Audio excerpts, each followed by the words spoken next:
Moi! Käydään läpi yhdessä tuoteselosteen lukijan muistilista, kun puhutaan koiran ruokinnasta. Eli miksi pakkausseloste kertoo vasta puolet totuudesta? Koiran ruokapussin kylki näyttää usein hienolta.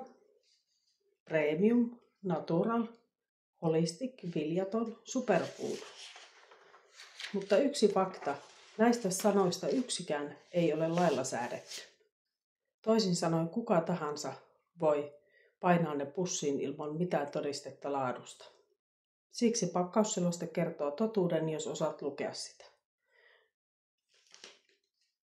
Lakisääteiset pakkausmerkinnät, mitä ne oikeasti tarkoittavat? Ainesosan luettelo, järjestyksessä aina on isoin ensin ja sitten vähiten ainesosia olevia niin on siellä viimeisenä. Ruoka-ainekoostumus, proteiini, rasva, kuitu, tuhka, lisätyt vitamiinit ja hivenaineet, käyttöohje, parastainen päiväys, valmistaja ja maahantuoja.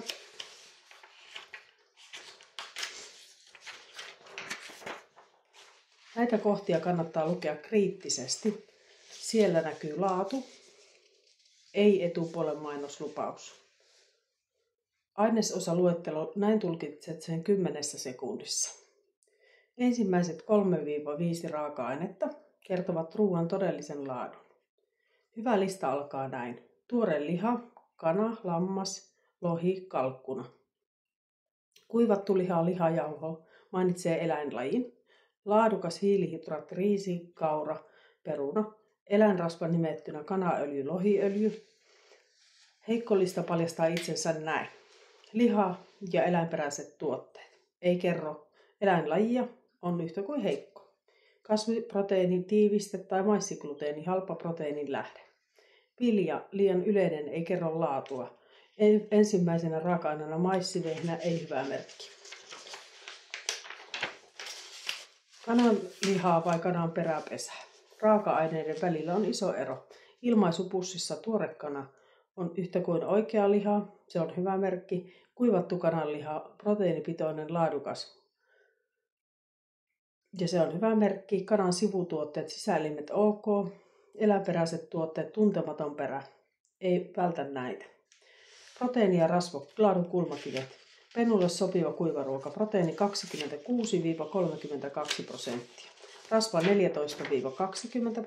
Kalsiumin ja fosforisuhde 1,2-1,4 suhteutettuna yhteen. Erityisen tärkeä suurille roduille. Omega-3 ja 6 tasapaino, EPA ja DHA kasvulle.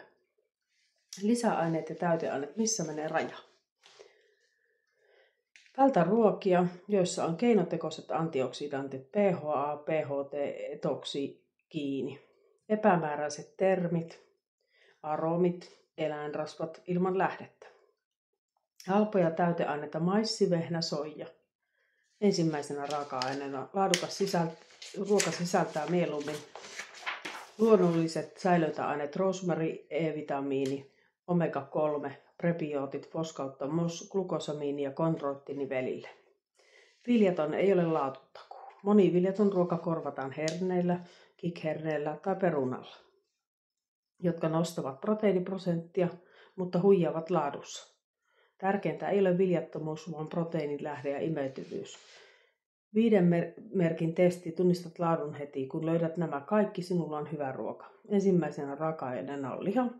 Eläinlaji on nimetty. Ei keinotekoisia lisäaineita. On mukana omega-3 plus prebiootit. Koostumus tasapainossa kasvulla. Vältä näitä punaiset liput. Liha ja eläinperäiset tuotteet. Kasviproteiinitiiviste. Aromit. Sivutuotteet ilman lähdettä. Ensimmäisenä maissi tai vehnä. Nopea tarkastuslista ostoksille. Mikä on ensimmäinen raaka-aine? Onko eläinlaji nimetty? Onko proteiini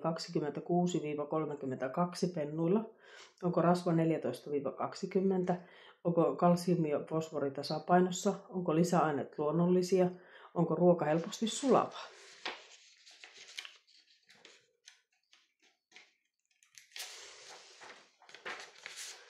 Esimerkki laadukkaasta koostumuksesta.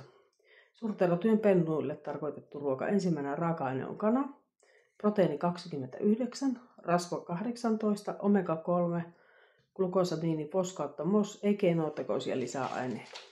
Ja tämä esimerkki laadukkaasta koostumuksesta oli Husserl Maxi, suurten rotujen pennulle tarkoitettu penturuoka. Tämä nyt oli tässä minulla esimerkkinä, koska mulla omat koirat syö tätä Husserl ruokaa. Mutta tähän videoon tällä kertaa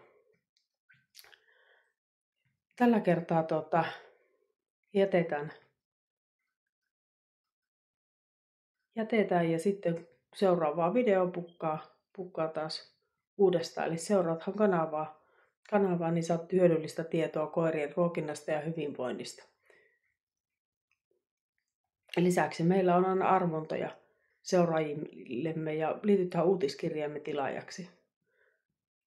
Sieltä saat myös hyödyllistä tietoa. Lisäksi meillä aukeaa pennun ruokinnan masterclass-verkkokurssi, johon otetaan pilottiryhmän 20 ensimmäistä.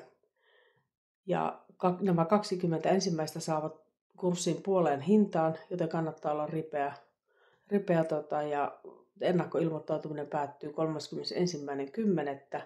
kello 23.59. Ja kurssi alkaa 1. joulukuuta ja siinä on 5 viikon kurssi sitten kaiken kaikkiaan. 2 moduulia aukeaa joka maanantai ja mennään syvemmin näihin pennunruokinnan saloihin ja mukaan saat vielä 7 kiloa laadukasta penturuokaa, eli tätä Husserl Valplus penturuokaa mukaan, ja se tulee sinulle kotiin kuljetettuna. Kannattaa lähteä ehdottomasti mukaan tähän kurssiin. Kiitokset sinulle, kun katsoit videon, ja nähdään seuraavassa videossa.